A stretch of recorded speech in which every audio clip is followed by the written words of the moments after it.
folks. My co-host, Hunter Pence. My name is Daron Sutton. I want to show you what just happened 1 moment ago when we recorded this open. Take a look. I'm Hunter Pence, and he's Daron Sutton, and happy holidays, one and all. Go shopping with Perfect Game College Baseball. We're going to shop on this show. We're going to kind of hit it up on... You're waving, calling. Hunter, that's the seasoned veteran you're working with, pal. Like, hey. I'm not Hunter Pence. Hey, you're Hunter Pence. You're magical. You're magical, and it can happen to anyone. You do enough shows, things things happen. Every baseball game, you see something you may have never seen before. So one time we got a show where that can happen. Yeah, maybe we'd all like to be Hunter Pence. Hey, I think we'd like to be Troy Brohawn too, with his passion for the game at the D3 level. The conversation's already occurred as we record this open.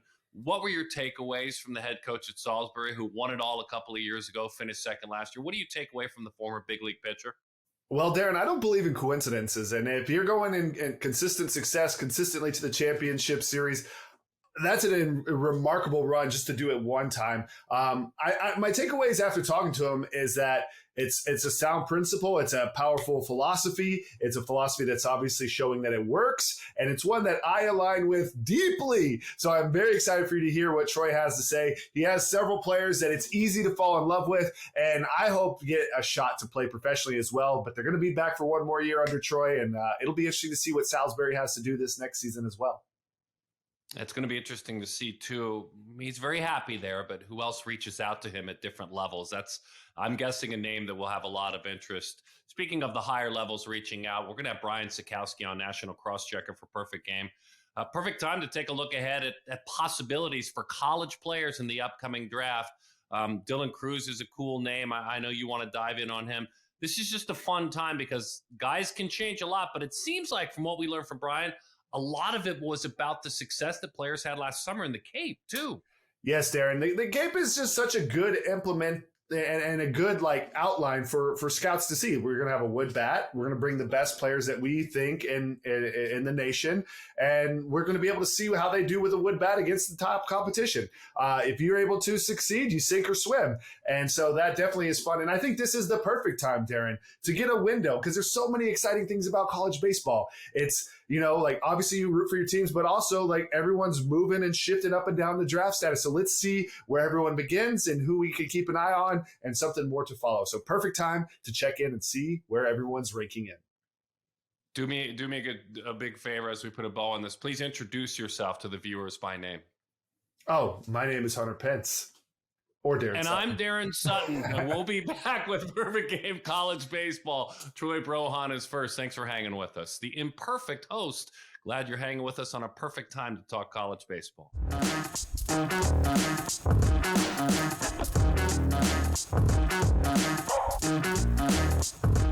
Well, when you talk about programs that are playing at the highest of levels, at the level below the D1 level, you've got to talk about Salisbury University and their head coach, Troy Brohawn. 7th trip to the College World Series last year, and he spends time with us now. Back-to-back trips in the 21 national champs. Troy, we really appreciate your time. Thanks for hanging out with us. I appreciate you for having me. Thank you. For you guys and your level of play and the success that you have had, I don't want to dive too deep into your philosophies because I love listening to Hunter ask about that. But when you took over the program, you're in your 9th year. What were some things that you wanted to plug in right away as a guy who, had time as an assistant coach, as a high school coach as well? But what were some of the things you wanted to plug in at the D3 level that you're seeing play out now nearly a decade later that you're most proud of? Well, to be honest with you, I'm a little old school, and Hunter can tell you that I'm a National League guy. An old school National League was built on pitching. It was built on defense, and it was built on team speed. And I remember the old Cardinal days with Willie McGee and Vince Coleman and those guys, and that was the era I grew up in. So the one thing I wanted to do was make pitching and defense a staple of the program, and then turn our offensive philosophy into a lot of speed. We'll still hit the ball out of the yard, but we're more gap to gap. I think we stole 120 some bags last year. Just put a lot of pressure on the defense. And I think when you do that and you manufacture some runs, it's worked out for us pretty good. Wow, Troy, I'm getting chills. You're speaking to my soul right now. Pitching and defense and speed and old school. And I have a feeling like we're kind of cycling back to that. As much as you want to dive into the data that the whole Astros did, they pitched and they played defense exceptionally well. Nobody could. Anyway, go ahead. No, I was going to say absolutely. And, a couple times I think over the past couple years that, obviously we haven't been in front in every single game, but a game that stands out to me last year, we were playing Marietta in the World Series, and we went down 4-0.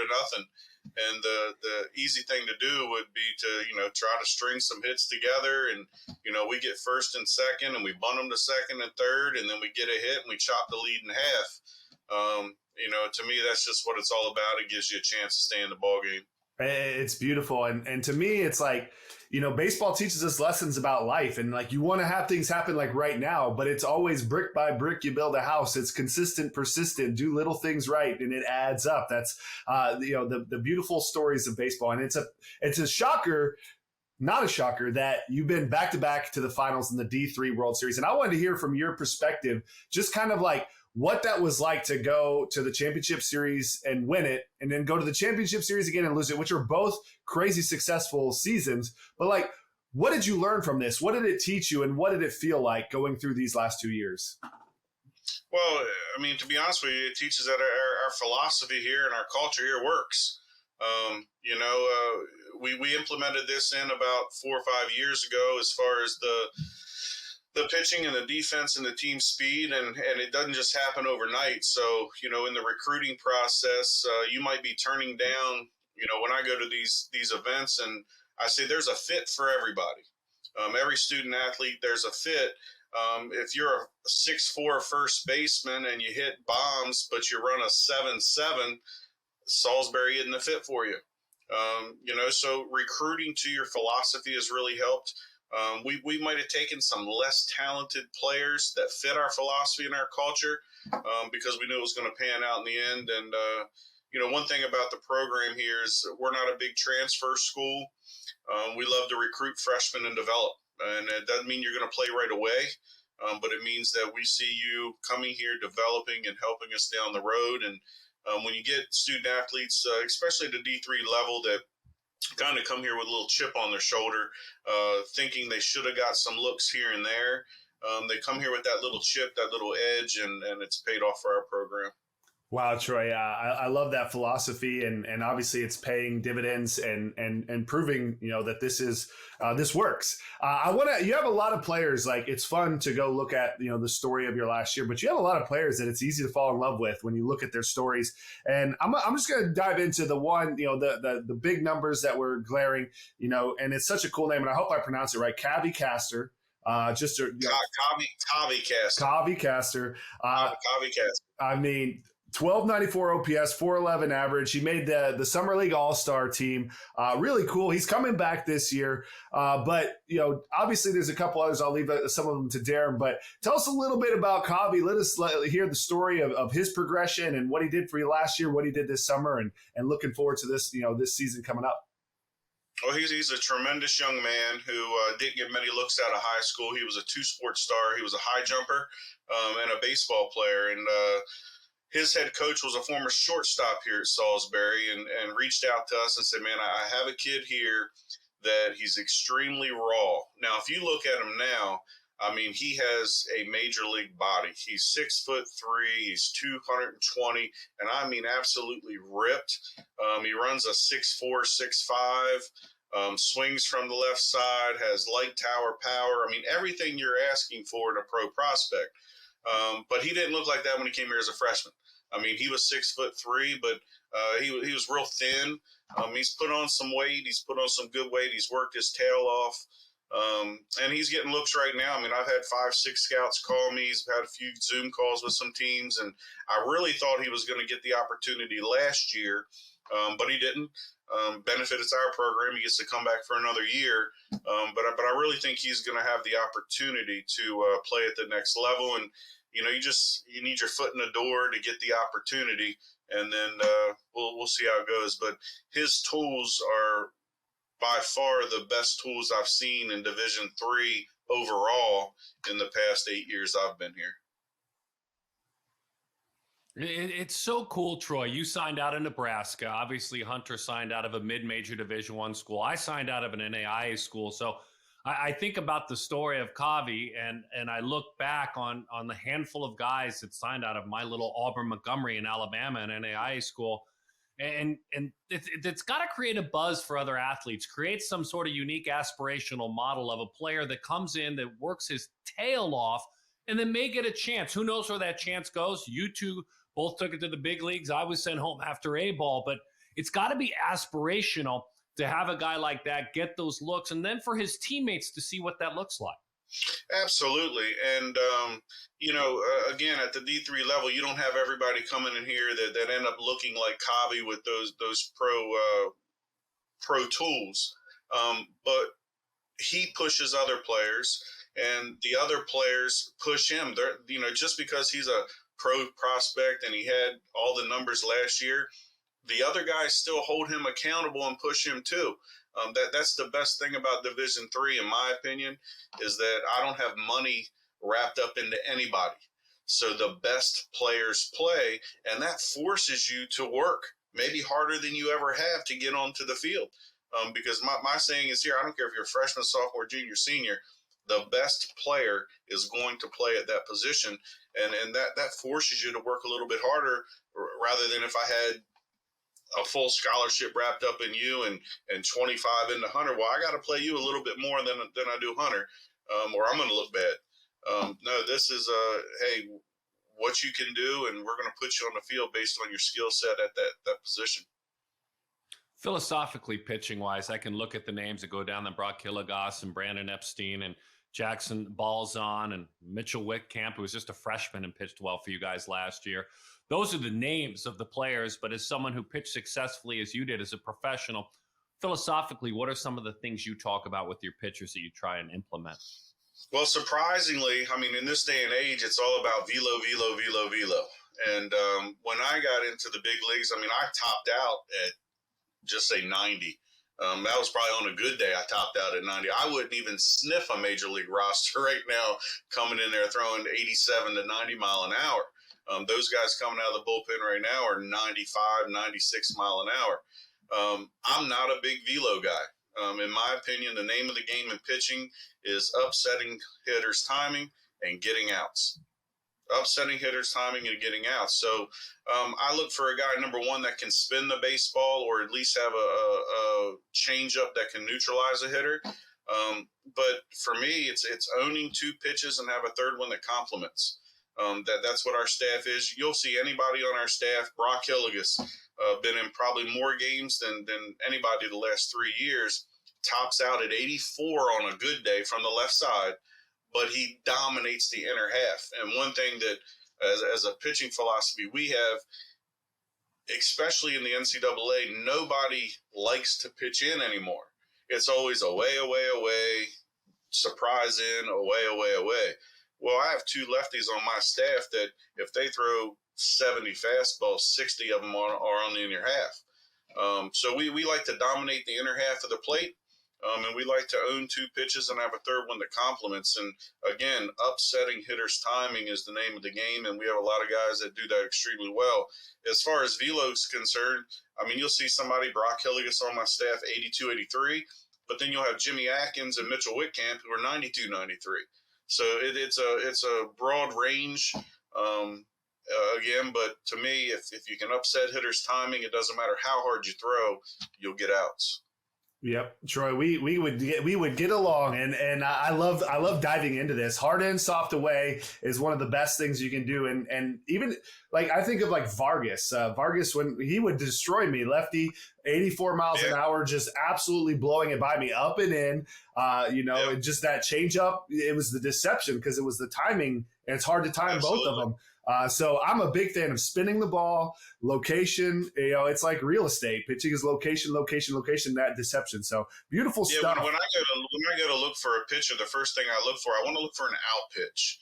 As far as somebody spinning, do you have a chance to maybe get a strikeout if you need, but an out pitch that can other than a fastball, an off-speed pitch that can get an out. Not that you can spin it for a strike or throw a changeup for a strike, but is it good enough to get an out when you need it? So that's the first thing I look for when I go recruiting. Now, Troy, the next story for me, and I was just looking at the numbers and I was like, whoa, this like jumps out at me. And then you hear that he broke his back the year before, came back. He was going to be a two-way player. But as a player that's played many years in the big leagues, innings pitched is one of the most least looked at stats. And I think this shows you like team player, because eating innings is what it's about. And this dude, he pumped 91 innings for you, 91 and a third, a 1.87 ERA with 87 strikeouts. Jimmy Atkins coming back from a broken back. How did he break his back? I didn't get that. But I just want to hear kind of his season. And yeah, tell me about Jimmy Atkins. Tremendous story. One of the nicest, hardest working young men I've ever had in the program. If you looked at him, if you see his roster picture, it looks like he belongs on a skateboard. It doesn't look like he belongs on a baseball field. But, he came to us and was a two-way guy. Middle infield wise, he's to this day. I just had our shortstop Stephen Rice win the National Gold Glove Award this year. If you put Jimmy Atkins out there, he's better than any infielder I have. He's that athletic. However, he had a stress fracture in his back from swinging. So we realized about a quarter of the way through 2021 when we won the national championship. Now, he was my number 2 arm and my starting second baseman shortstop at the time. We lost him for the entire season. He was the best teammate in the world. Came to every single practice. He couldn't do anything. He had a brace on from here to here for 4-6 months. But he was the best teammate in the world. We went to the World Series. If you see any video, whenever we got the third out, he was the first person out of the dugout high-fiving guys. And then he got the opportunity to come back because of the COVID year that the NCAA gave. And he just dominated last year. He came into my office and talked about swinging was still bothering him, but pitching didn't bother him at all. So we made him a PO only, came back and just had a phenomenal year. I think it was D3.com pitcher of the year. And then just was phenomenal. I couldn't have been better. Couldn't have been happier for him as far as all the work he put in. Incredible guts, courage, and it kind of sums up what the D3 athlete is absolutely all about, right? 100%. And let me ask you about Cameron Hyder. He's another one. I believe he played with Kavi in the summertime. He's another one of your contributors, but I'd love for you to kind of extol the virtues of Cameron. Well, again, looks can be deceiving.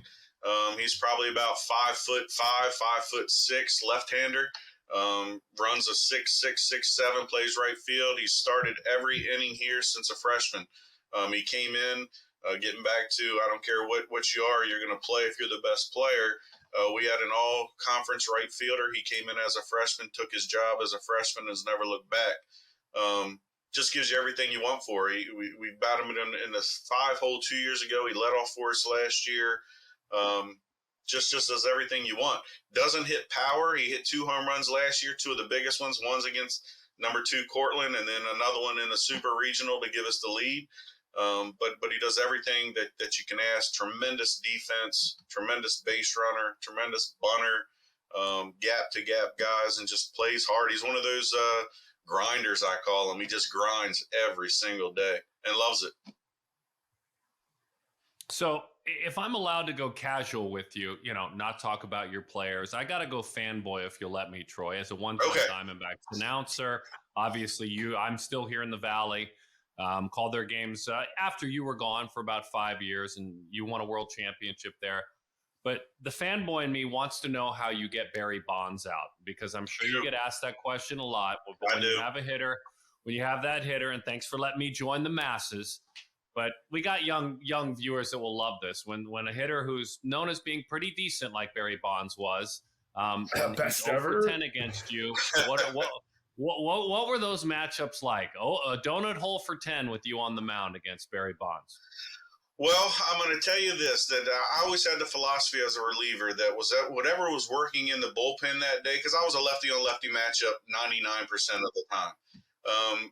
As a starter, I came up as a starter, so I threw a fastball, curveball, slider, changeup. When I went to the bullpen, I strictly went fastball, slider, but I still occasionally mixed in a curveball and a changeup. Whatever was working that day with whoever I was facing is what they got. I mean, if I felt like I had a really good fastball that day, I was going to use off speed to set it up. If I felt like my slider was really biting that day, I was going to use it and set it up. So there wasn't really any trick or any philosophy. It was just kind of what I felt good with that day is what he saw. Now, I played with him the very next year. I got sent back to the Giants, and he came up to me. In Barry's way, he always talked about himself, but he said, "Troy, I'm glad you're over here." He said, "You threw too slow for me. That's why you got me out all the time." So he had to give me a backhanded compliment to make himself look better. But no, it was just whatever I felt good with that day, and there was no tricks. And I'll tell you this, that there's nothing like my first time. Back then, it was the Giants and the Diamondbacks competing for the National League title, West title. And I remember I believe my first time ever facing him was with the bases loaded in Pac Bell Stadium. And I swear to you, the ground was shaking. They brought me in just to face him. And he played some rap music. It was like, "Watch yourself. I'm dangerous. Watch yourself." And I'm telling you what, I was shaking from head to toe, nervous. But it worked out and got him out that day. Wow, that is awesome. And I felt that stadium, it's now Oracle Park. It is it is something special. And I can imagine, because I remember just being in the outfield when Barry Bonds was hitting in that time and just being like, what the hell do I do? Back up, I guess. They have a tremendous fan base out there, and you wouldn't think it, but they have a tremendous fan base out there. And it was incredible. And you look back on, I mean, that was, 20 years ago or something like that. It was just phenomenal to be a part of it. And I know the whole steroid thing always gets thrown in with Barry and some other guys. And I'll say this, if they were doing it, obviously it was wrong, so forth and so on. But it still takes a lot of daggone talent to hit a round ball with a round bat. I don't care what you're doing. So, it is what it is. Yeah, he was phenomenal, and you weren't good enough to get him out, apparently, or for him to hit you. Yeah, you were too slow. He needed something a little bit harder. I got to ask you another thing that I thought was interesting about Salisbury. They have a crazy field hockey history. The women's and the men's are just decorated with national championships, and now you're putting the baseball at Salisbury on the map. But do you ever talk with them? Do y'all ever go watch the field hockey team and share secrets, mental philosophy, anything? What's that like? Well, I tell you, Salisbury is rich in tradition here. And the one good thing is when, this is my office right here. And if you walk down, I have Dawn Chamberlain, who's the field hockey coach. She's won 4 national championships. You go to the left, you got Jim Burtman, who's the men's lacrosse. He's won 12 national championships. You go a little bit further, you got Jim Nestor, who's won 4 national championships. So, we talk about holding kids accountable all the time. Well, when they walk by my office and I have a loss or something, like, they hold me accountable, and I love it. And for me, that's the challenge. Come in here and I want to be on their level as a coach as far as winning and doing that kind of stuff. So we talk philosophies and we talk kids all the time when we have to make decisions. I've sat in here all day. I've had 18 pitchers meeting. We're doing fall exit meetings today. So, there's some good and some bad meetings that come along with the job. So we talk about how to handle those. But for the most part, their demeanor, their character, I pick up a lot on that kind of stuff. And for me, I'm a very cerebral coach. I'm not a rah-rah guy at all. My guys, if they've been in here 5 years, they can probably count how many times I've yelled 5 times. So I'm more, come up, talk to you. I can get across to you exactly what I want to say just by speaking to you. I'm not a big yeller. So just kind of the demeanor and that kind of stuff is what I take from them. Amazing stuff, Troy. We really appreciate you connecting. I love the fact that the power of the Northeast and tough athletes, and that it was 2 Northeastern schools that played for the national title when it was all said and done, and with Eastern Connecticut State and you guys last year. Go give it another run this year, man. We're excited for you, and thanks for imparting some wisdom on Hunter and I. We really appreciate it. I appreciate it. Thanks, you guys, for having me. I'll join you anytime you want to have me. The pride of Maryland, as far as baseball is concerned, at Salisbury, the Division III national champs a couple of years ago. Head coach Troy Brohawn. When we come back, we'll take a look at the MLB draft coming up in 2023. The great writer and the great scout, Brian Sakowski, takes a peek at some of the best players in college baseball. This is Perfect Game College Baseball. You're watching Perfect Game TV.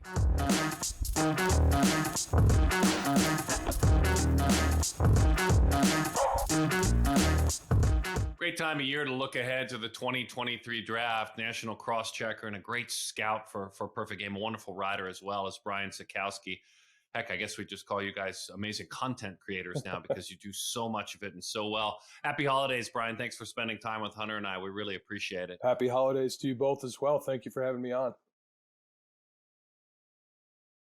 You just released your brand new Draft 300, and it's a 2023 draft, and folks should visit perfectgame.org and take a look at it. But at the very top, I'm seeing quite a bit of college athletes. I think it's neat because even a couple of guys that maybe weren't high prospects out of high school that are self-made players through college that have taken that time. As you take a look big picture, maybe even the top 20, it feels like I'm seeing a few more college players. It's a college-heavy draft at the top of the draft. Is that fair? Yeah, absolutely. And this is, we were talking not all that long ago about the 22 draft where the stars of that class were the high school players. It was Elijah Green and Drew Jones and Tamar Johnson and Jackson Holliday. Those were the dudes. And now this year, it seems like the top tier of this particular draft is the college side. And that's, it happens every year. It can happen every year, vice versa, so on and so forth. But Dylan Cruz seems like the guy. I don't see us replacing him anytime soon. Then you could make the argument between Jacob Gonzalez and Chase Dollander at 2 and 3. It could be either one of those guys. And further down the board, there's a bunch of guys who could potentially hop into that sort of mix. But right now, those are the big three as we see it. Yeah, Brian, I think it's very exciting and interesting to try to, rate that. I don't envy that job. That's got to be extraordinarily hard. Dylan Cruz is as consistent as you can get. What a wonderful guy to talk to, watch play baseball. I want to dive into a little bit of the Chase Dollander because I think, this is kind of one of the most electric arms we've ever seen. I don't believe he did any starting. He was basically coming out of the bullpen. So can you describe a little bit of what teams want to see from him? Just continue to throw 100 billion miles an hour? And what do you want to see from him this season? Yeah, more consistency. I think the stuff was so unbelievably good last year. He did do it in longer spurts.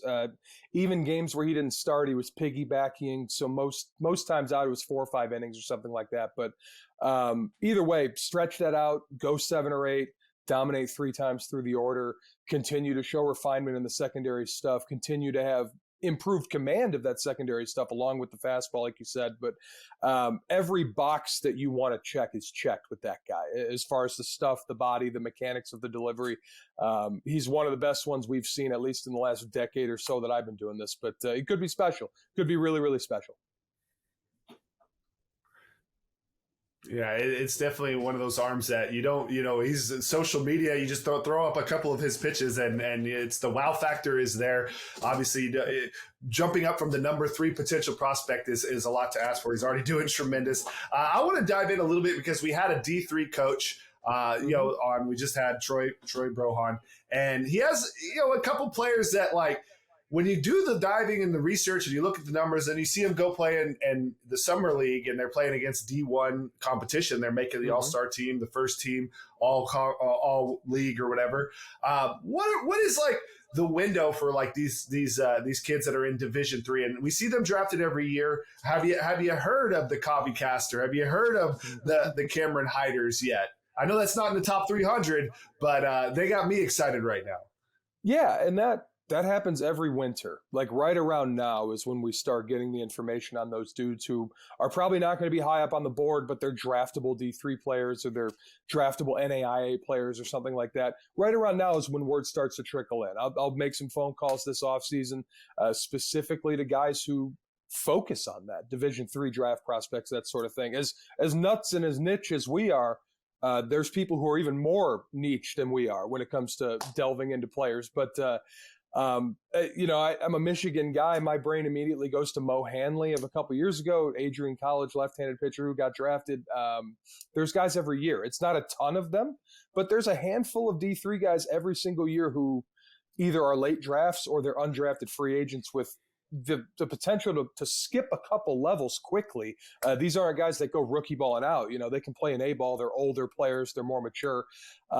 It takes a little bit longer to convince scouts when you're playing against D3 competition. That's really kind of all it is. That's what happened. That's what happened in Hunter's conversation with Troy. He didn't want to hear about the measurables. Hunter wanted to hear, like you say, the convincing was done. And it's cool because at Salisbury, they did say that there, half dozen teams have reached out to do their due diligence. I want to jump from where Hunter's at up a little higher, but to a mid-major, because interestingly enough, and this probably won't surprise you, Brian, on our podcast, we had two different players on over the last couple of weeks who both at different times were teammates of Jacob Wilson, who plays for Grand Canyon, Jack Wilson's son. They didn't realize it. They played with him in different leagues. One was in the Cape, one was with Team USA. They both described him as their new best friend in baseball without realizing that they had both described the same guy and they were on the same show. To me, that speaks to, in a random way, the character.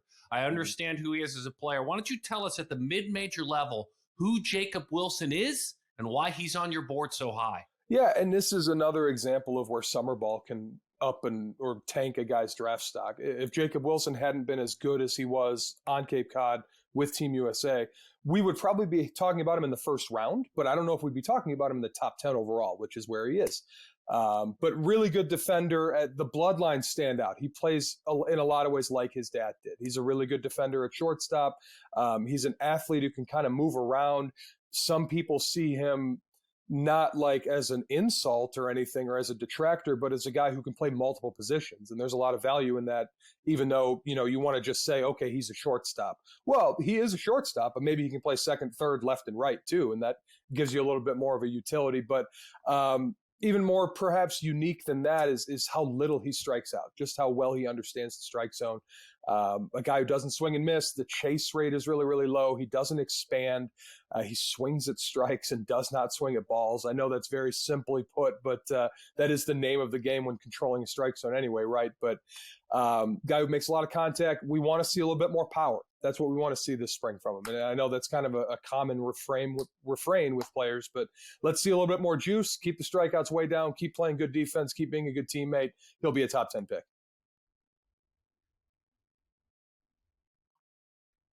So I met Paul Skeens last year when he was at Air Force and started following him then. I was late to the party. He already was a guy that you guys knew about. But he transferred to LSU, and as it goes, he's I guess you can tell me more, a huge arm, but also a guy who possibly could be a bat too. Tell us the latest about LSU's Paul Skeens, who transferred from Air Force. Yeah, it depends on who you talk to, really, as far as who really believes he's a two-way player. Most people I've spoken with seem to have him in that Nolan McLean range, where it's like he's a guy who's going to do both in college. He's going to be exciting at both in college. But when we really look at it, he's probably an arm long term. But that doesn't take away from how fun the two-way is. And I saw Nolan McLean play last year. I saw him hit a 2-iron 500 feet out of West Virginia and then throw 99 to close. So, I'm in on the two-way. But Skeens it's a little bit louder than that kind of across the board. There's maybe a little bit more feel to hit. The power is just as substantial from the right side of the plate. He's a good athlete for as big as he is. It's into the upper 90s on the mound with a hammer. We'll see if he can start in the SEC. That's something we're looking forward to seeing. Is this a guy that we're going to start on Saturday and DH Friday, Sunday? I don't know how LSU is going to deploy him, but either way, one of the more unique profiles and storylines in college baseball this year. And he would have been anyways, but now he's doing it on an even bigger stage, obviously, at LSU. Wow. And Brian, this leads me to kind of a general question for you, but this is another thing that I think is very difficult with your job is staying objective, because when you watch, for me, when I watch games, I fall in love with players, their style, their bats, their grit.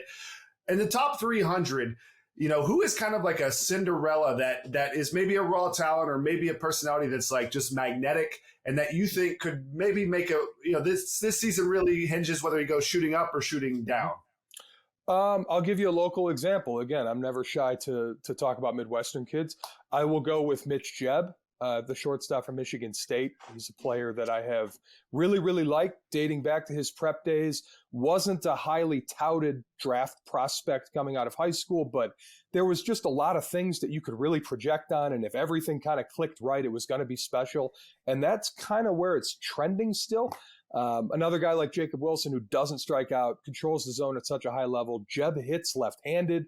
He's a plus runner, plays shortstop. Maybe he's not a shortstop long-term, but either way, the athleticism's the middle of the diamond. He can really run. He's got power. He stole like 40 bases last year. It's a high percentage base stealer. There's just a lot to like there that now coming into his own, following a good summer on the Cape, one of those guys who a little bit more power, maybe even fewer strikeouts or something like that, just another notch in the belt or whatever. We're talking about that guy as a first rounder, I think. I love that, Brian. And for me, I just love hearing 40 bags and a high rate, not just like running all the time. Like, give me some speed because strength can develop. You play defense, you steal bases, you have the baseball instinct. That's special. Speed is hard to, you don't really develop speed. I mean, maybe a little bit. So that's exciting to hear. Now I want to jump to obviously the cream of the crop. Like I mentioned, Dylan Cruz, we had him on the show. He's the number one prospect. He's solid. He seems to do everything right. But just give us a little bit more of why Dylan Cruz is number one, why he's so solid, and just talk a little bit about his play. He's a guy, we've been on Dylan Cruz since he was 14 years old. He played in the very first 14U festival. That was so long ago that I was the guy in the dugout during that broadcast. That's how long ago that was. Jeremy wasn't even there yet. Wow. Anyways, he played in that game. He was a catcher. I'm pretty sure. Is there a big league comparison as well? Yeah, I think it's just he's an all-star hitter, man. Like maybe his comparison is you, Hunter. I don't know. Like a guy who can really play defense in a couple different outfield spots. I was no shortstop. No. But it's just an impact offensive player. That's what he is. He hits the ball the hardest, the most frequently on the most pitch types in the most locations of anybody. So he's the best hitter in college baseball. That type of stuff translates at a higher level to the big leagues just because you're seeing a little bit closer to the big league level stuff, obviously. Never had any sort of question on the makeup. He's always been a baseball rat. He's always been a guy that just wants to get better. His teammates love him. He's a leader. Maybe he plays center field. Maybe he plays right. Whatever it is, he's like the number 3 hole hitter on a World Series caliber team. Like that's how good this guy's going to be offensively. And he should be 1-1. That's just he should be right now, anyways. I love that. I love that answer, and I love your insights. I want to ask you about a guy who I kind of have enjoyed seeing play for a long time, but he's done it quietly. For me, anyways, climbed up the list. He was a guy that was a highly thought-of guy. He was a guy that did well at PG National a couple years ago. But suddenly I look at Tommy Troy at Stanford, and he's within the top 25. And I know that didn't happen right out of the gates. He was a bubble guy as a PG All-American.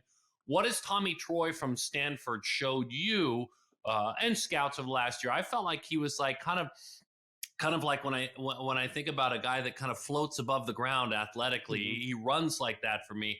What has Tommy Troy shown scouts that has him so high on this list? So it's really been an increase in his offensive impact. This is a guy who was always athletic, like you talked about, a really good mover, a good defender, just like you said, a floaty, super athletic, live athlete in the middle of the diamond. Made a lot of contact. Now we're seeing it with some juice behind it. Was a really, really good Cape performer.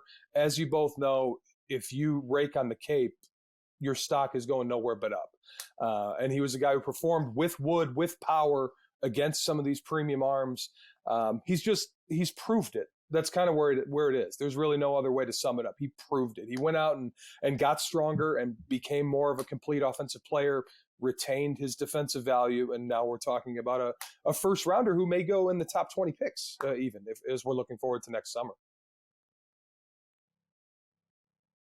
Speaking of the Cape, how about the Cape Cod League MVP? Hunter and I had him on, Matt Shaw, and he blew us out of the water with his ability to reflect. You can't find him on social media. He seemed like he was, the youth and athleticism of somebody who was 21, but the maturity of someone who was 55. There was just a focus that he had there as the scoutables, as Matt Shaw. We adored our conversation. Who is he as you watch him as a scout? Yeah, I think it's one of the safer hit tool profiles in the class, probably. That's not to take away. He's a good athlete. He has tools. This isn't like a boring type of profile by any stretch. He just has consistently done it, and he's done it against consistently better and better arms throughout the course of his career. You've seen him kind of have that a little bit of a struggle at first, turn the switch. There we go. By the end of the season, he's got great numbers and performed really well. Happened on the Cape, happened in Maryland last year. Would expect him to maybe be the Big Ten Player of the Year this year at Maryland. I would have to imagine that he's the favorite for it right now. Probably more of a second base, third base defender than a true shortstop defender, but that doesn't take away, again, from the offense. I think it's an above average hitter with above average power type of player, a guy who can hit for average, who can walk, who will hit 15 to 20 balls out and play in a couple different spots defensively. And that sounds like a first rounder to me, guys.